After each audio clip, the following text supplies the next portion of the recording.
Pekan Kebudayaan Nasional digagas sebagai sebuah forum atau platform wadah penghargaan atas upaya pemajuan keanekaragaman budaya. Orang-orang dihadapkan pada fakta jalin jemalin antar budaya yang ada di Indonesia. Tidak ada budaya yang 100% Indonesia dan tidak ada budaya yang 100% asing. Semuanya berbaur secara inklusif dalam ruang bersama. Dalam semangat inklusif itulah konferensi Pekan Kebudayaan Nasional digelar untuk mewadahi perbincangan tentang apa-apa yang dibutuhkan bagi terwujudnya visi Indonesia bahagia berlandaskan keanekaragaman budaya. Kultur dibangun dari tutur, yaitu musyawarah bersama seluruh masyarakat. Hasil musyawarah diwujudkan dalam praktek luhur kolektif yang meningkatkan ketahanan masyarakat di 5 segi utama, yakni ketahanan di bidang lingkungan, pangan, ekonomi, jiwa raga, dan budaya. Ketahanan adalah daya hidup yang dimiliki oleh satu bangsa dalam mengupayakan kelangsungannya di tengah pergaulan antar bangsa. Ketahanan bukanlah suatu konsepsi yang defensif, melainkan suatu inisiatif untuk mempertautkan diri dengan dunia yang lebih luas dan menemukan relevansi dari aneka potensi yang kita miliki dalam situasi masa kini. Dalam konteks hari ini, kita sedang berhadapan dengan wabah COVID-19 yang melanda seluruh dunia, di mana-mana ketahanan masyarakat sedang diuji. Muncul aneka permasalahan yang merupakan akibat langsung dari kewajaran lama, yakni praktek bisnis as usual dalam menjalani kehidupan. Kewajaran lama ini terwujud dalam model pembangunan yang mengorbankan integrasi sosial dan kelestarian lingkungan demi pertumbuhan ekonomi semata. Inilah hulu pandemi itu berasal. Kita tahu bahwa kemunculan pandemi itu berutang pada kerusakan lingkungan yang pada gilirannya diakibatkan oleh upaya mengejar pertumbuhan ekonomi di atas segalanya. Dengan kata lain, muara dari permasalahan kita hari ini ialah tatanan dunia yang menomorduakan pemerataan layanan kesehatan, menghilangkan jaringan pengaman sosial, dan dengan demikian memperparah dampak pandemi ini. Menghadapi situasi semacam itu, kita dituntut untuk menggagas suatu kewajaran baru yang bukan merupakan pengulangan dari kewajaran lama, yakni suatu tata sosial baru yang tidak mereproduksi kondisi-kondisi yang memungkinkan terjadinya krisis dunia hari ini. Untuk itu, kita perlu menggali lagi kekayaan khasanah budaya kita, mencari jalan keluar dari situasi hari ini dengan cara menghidupkan kembali aneka wawasan tradisional kita yang dapat memperkuat ketahanan di bidang lingkungan, pangan, ekonomi, jiwa, raga, dan kebudayaan. Usaha untuk memosisikan kembali kebudayaan dalam situasi dunia masa kini memerlukan penggalian kembali berbagai segi praktik luhur. Hanya melalui penggalian kembali dalam platform musyawarah bersama inilah kita dapat mengupayakan ketahanan sosial yang menyeluruh. Kaitan antara tutur dan kultur dalam menciptakan praktik-praktik luhur baru yang meningkatkan ketahanan masyarakat inilah yang menjadi benang merah konferensi Pekan Kebudayaan Nasional tahun 2020. Dalam konferensi ini terdapat 27 sesi yang terdiri dari 8 dialog budaya, 12 talk show, 7 kelas terbuka dengan pembicara dari berbagai daerah di Indonesia. Di samping itu, sejumlah pembicara perwakilan Pekan Kebudayaan Daerah, penggerak-penggerak budaya tingkat desa, dan partisipasi dari negara sahabat juga telah turut ambil bagian dalam perhelatan ini. Aneka aspek tantangan dan potensi ketahanan lingkungan, pangan, ekonomi, jiwa raga, dan kebudayaan telah digali secara mendalam.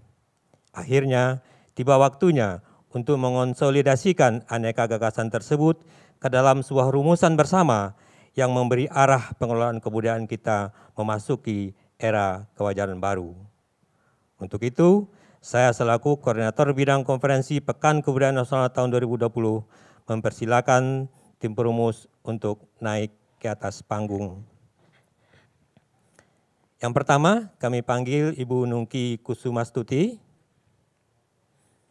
Berikutnya kami panggil Ibu Saraswati Putri. Berikutnya saya panggil Bapak Taufik Razen dan Bapak Nur Fauzi Rahman.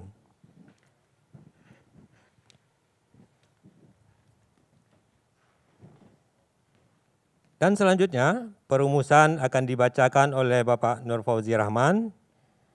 Saya persilakan Bapak Nur Fauzi Rahman untuk membacakan rumusan. Terima kasih Pak Fitra. Saya akan mulai membacakan maklumat Konferensi Pekan Kebudayaan Nasional tahun 2020.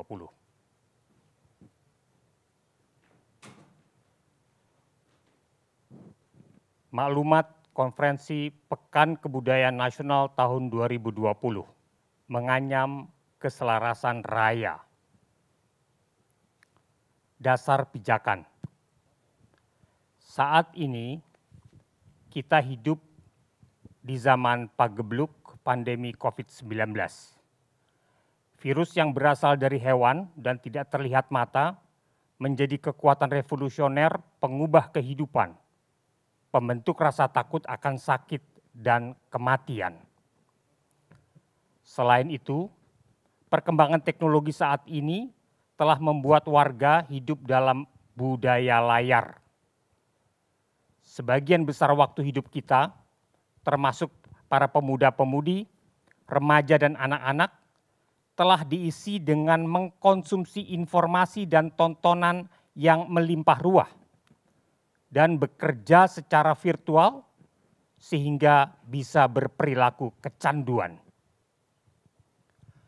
Modifikasi rasa dan permainan berbagi pada sesama mendorong terbentuknya industri perhatian yang konsumtif. Berlayar di dunia maya, tenggelam dalam layaran digital, menjadikan budaya layar diatur oleh algoritma tertutup, enclave algorithm, sebagai pembentuk identitas kolektif yang paling berpengaruh saat ini. Dengan demikian, perhatian menjadi komoditas utama, sumber daya tak terbatas, yang dapat dimonetisasi dan diperdagangkan melalui ekonomi digital. Saat ini, kita diberi kemungkinan untuk melihat keduanya, kelimpahan informasi dan tontonan di ruang virtual, dan penularan COVID-19 dalam hubungan yang saling membentuk satu sama lain. Tantangan kita saat ini adalah mengutamakan selamat jiwa raga dan sadar akan peran diri sebagai pemaju kebudayaan. Kita tidak bisa kembali hidupkan kebiasaan lama yang sesungguhnya telah membentuk banyak masalah. Memasuki kewajaran baru membutuhkan moralitas, pola ajar, dan panduan baru. Skala perubahan berlingkup planeter dirasakan bersama dan dialami serentak dengan respons komunitas yang berbeda-beda. Untuk pertama kalinya dalam ingatan sejarah, umat manusia bergegas berpegang tangan, saling menjangkau untuk menyelamatkan kehidupan, menakar resiko, dan menghitung harapan. Kebiasaan lama menjadi layu, lembaga sosial menghadapi kegagapan, serta nilai-nilai berusaha menyusun kepantasannya kembali. Dalam semua lapisan masyarakat tanpa kecuali, kini semua pihak berusaha mencari jalan bersama bagi semua.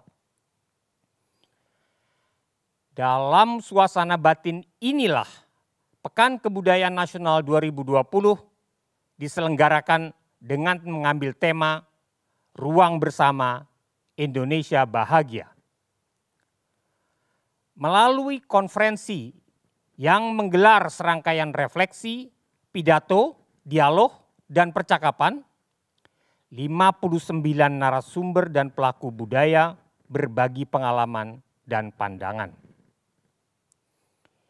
Dibingkai oleh proses tutur, kultur dan luhur, konferensi ini mencari titik temu dan menganyam kembali pengalaman bersama sebagai panduan untuk bersikap. Tutur sebagai nilai dasar yang disemai dalam musyawarah diterapkan dalam tindak budaya yang membentuk kultur. Ditransformasikan menjadi kebijaksanaan luhur yang berfungsi sebagai panduan bersama.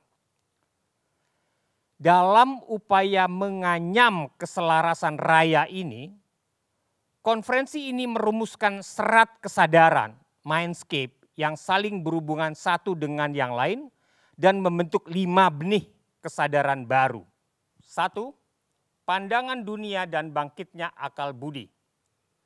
Kewajaran baru membutuhkan moralitas baru, sebagaimana kewajaran baru memerlukan pola ajar dan panduan baru. Masyarakat sedang menyusun tatanan yang lebih peka dan lentur terhadap kerjasama serta perubahan. Kepedulian dan empati menjadi perangkat utama hubungan sosial. Tanggung jawab merupakan jawaban atas tanggungan bersama. Serangan pandemi terhadap akal tubuh, jin, justru memberikan peluang bangkitnya akal budi, mem. Pada saat kita menjaga jarak fisik, sebaliknya terbuka peluang untuk merapatkan ikatan batin, solidaritas. Jika akal tubuh menuntut penyelarasan dengan alam, maka akal budi mendorong kreativitas budaya setinggi-tingginya. Tutur baru tentang dunia akan menciptakan kultur baru yang akan merajut terbentuknya panduan luhur. 2. Tubuh alam dan jaringan keberadaan. Pandemi mendorong tumbuhnya kesadaran bahwa tubuh manusia merupakan bagian inheren dari tubuh alam. Yang tertusuk di alam akan terluka pada manusia. Alam mengatur keseimbangan, menjaga kehidupan, dan meneruskan keberlangsungan. Kearifan tradisi mengingatkan bahwa pengalaman untuk mengalami alam merupakan cara untuk bereksistensi di dunia.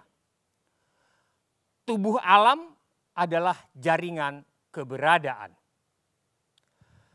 Kewajaran lama, ekstraksi sumber daya alam, pengerusakan layanan alam, dan eksploitasi manusia oleh manusia sesungguhnya adalah serangan terhadap tubuh masyarakat secara keseluruhan. Disintegrasi, marginalisasi, dan pemiskinan merupakan akibat dan sekaligus tanda dan penggerak perlawanan.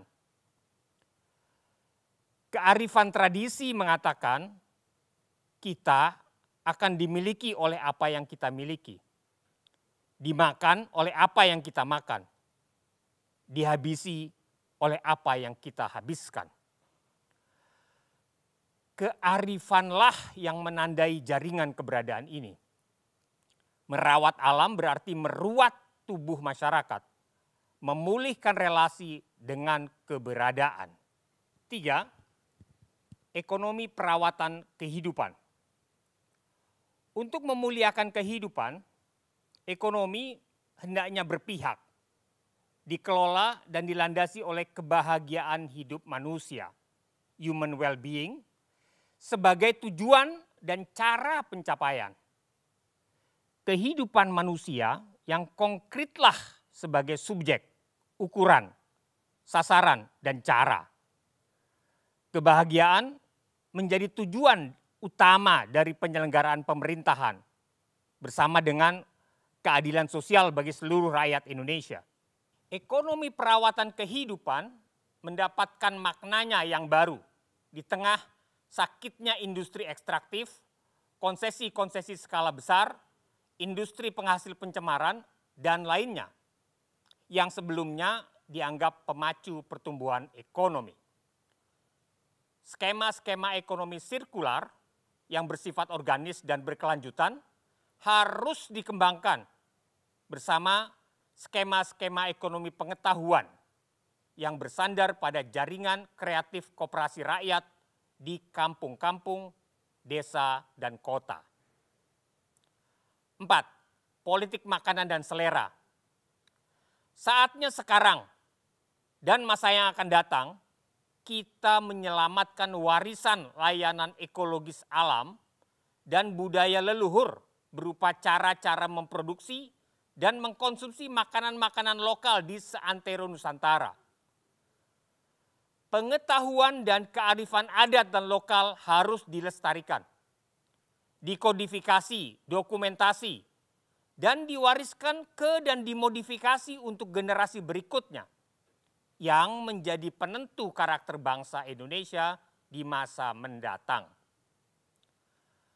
Memandang makanan dalam konteks rantai pasokan pada skala dunia akan mengarahkan kita pada agenda-agenda nasional penyediaan ketersediaan pangan. Hal itu terjadi baik melalui pengadaan stok nasional untuk jenis-jenis makanan pokok, perdagangan ekspor impor, investasi dan produksi pertanian, perkebunan, industri monokultur, pembentukan konsesi-konsesi penguasaan tanah, hingga pembentukan penyeragaman selera, gaya, dan kebiasaan membeli makanan global. Di tengah arus utama itu, kita mensyukuri dan merayakan keanekaragaman hayati, kekayaan alam flora dan fauna, dan layanan ekologi dari tanah-tanah pusaka.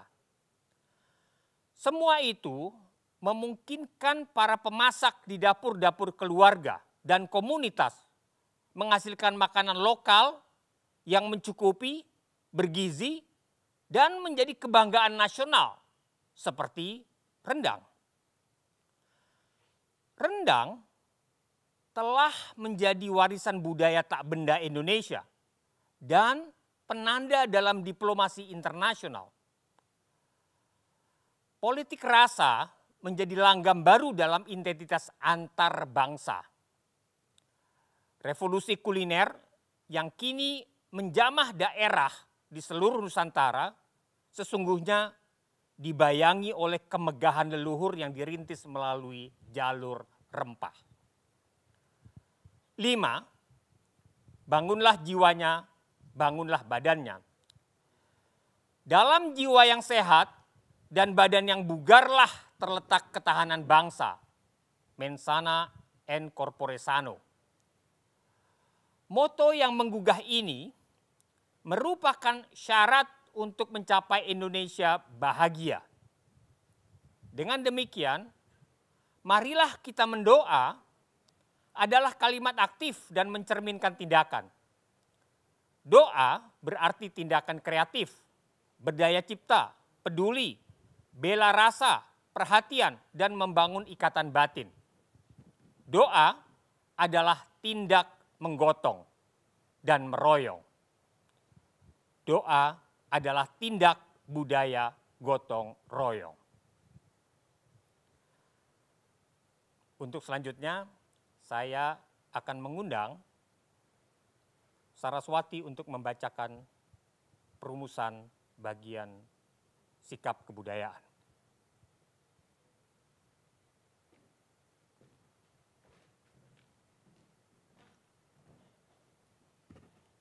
Terima kasih Bapak Nur Fauzi.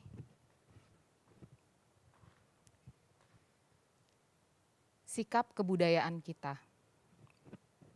Berdasarkan puluhan percakapan tutur, berbagi pengalaman dalam tindak budaya, kultur, serta refleksi kearifan tradisi luhur, konferensi merekomendasi 10 agenda dan sikap budaya. Pertama, kewajaran baru memerlukan moralitas baru sebagaimana normalitas baru membutuhkan pola ajar baru. Bangunlah jiwanya, bangunlah badannya, menjadi etika dasar kehidupan bersama. Sikap budaya yang responsif, aktif, peduli, dan berorientasi pada pemuliaan kehidupan menjadi landasan kewajaran baru. Kedua, Keselarasan raya menjadi platform untuk kerjasama antar kekuatan budaya. Keselarasan adalah tindak merajut nilai-nilai, merawat alam, dan meruat tubuh masyarakat. Keselarasan antara diri dan masyarakat, antara alam dan kalam, antara skekale dan niskale, menjadi nafas perkembangan keadaban. Ketiga, kemandirian menjadi cara sekaligus sasaran melakukan tindak budaya. Kemandirian sebagai proses manusia menemukan diri, menjadi diri sekaligus memuliakan martabat manusia. Kemandirian melahirkan rasa merdeka dan kebebasan kreatif. Keempat, tutur dan kultur, tanah dan air merupakan modal dasar ekonomi kehidupan. Ekonomi yang bersandar pada sumber daya pengetahuan, knowledge based, dan jaringan sosial yang cerdas. Jaminan pendapatan dasar, universal basic income, menjadi alas kesejahteraan sosial. Kelima, menghidupkan gotong royong sebagai model dan metode pemulihan kolektif. Ekonomi berbagi dan koperasi nilai sebagai pilar kerjasama. Keenam, menyusun peta jalan kebijakan pangan sebagai alur utama strategi kebudayaan. Lokalitas, biodiversitas, dan kekayaan rasa sebagai identitas bersama dan gaya hidup. Budaya kuliner menjadi ekspresi paling progresif untuk menyatakan diri.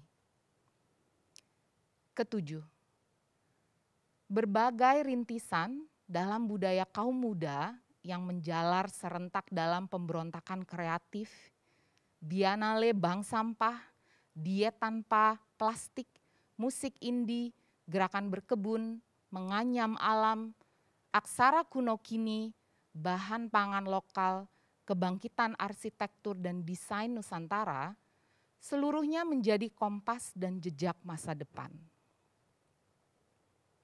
Kedelapan, mendorong semaraknya kewirausahaan sosial dan wirabudaya sebagai pilihan karir dan profesi.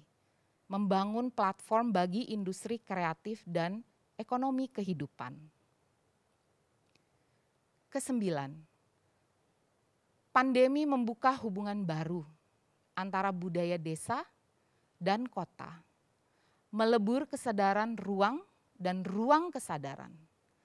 Dibutuhkan kebijakan komprehensif dan epistemologi ekologi budaya yang memperantarai keduanya. Ke-10, merekomendasikan pemerintah untuk menjalankan pengelolaan kebudayaan dan lingkungan dalam satu kebijakan yang terpadu. Sahabat budaya, itulah perumusan yang sudah dibacakan oleh saya dan Bapak Nur Fauzi. Selanjutnya saya mengundang kembali Bapak Fitra.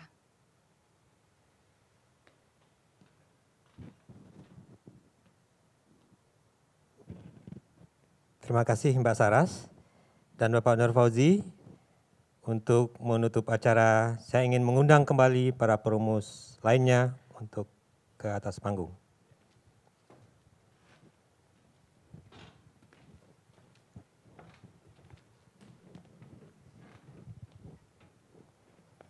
Baik, dengan dibacakannya perumusan, maka berakhir sudah semua rangkaian acara konferensi Pekan Kebudayaan Nasional tahun 2020. Terima kasih dan sampai jumpa di Pekan Kebudayaan Nasional tahun 2021.